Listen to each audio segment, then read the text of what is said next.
Welcome to the Slop Temple. We pray this video helps. You're starting in the file where the filter is active. Open that worksheet and select any cell inside the filtered range. Once done, make sure the data sits in a contiguous range or an official Excel table, because Excel treats filters differently for each. You should save or create a quick copy so you can revert if needed. Now move to the Data tab or use the table controls. This first step puts you exactly where you need to be to remove filters without losing context. You'll now remove the filters. If you want to clear everything at once, go to the Data tab and click Clear. That instantly restores all rows. Alternatively, click a column's filter arrow and pick Clear Filter from column to target one field. If your data is a table, use the Filter button on the Table Design or Analyze tab to toggle filters off.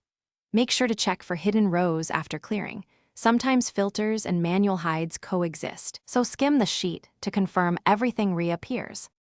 Finish by verifying that all rows are visible and that formula is recalculated as expected. Press F9 if necessary.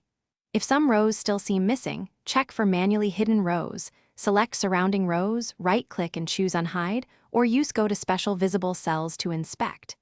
If a filter seems to persist, look for another filtered range or an overlapping table object. Remove its filter too. As a troubleshooting tip, if nothing restores, close without saving and reopen the file from your backup copy to reset view and filters. Thanks for watching. Consider subscribing if we helped you.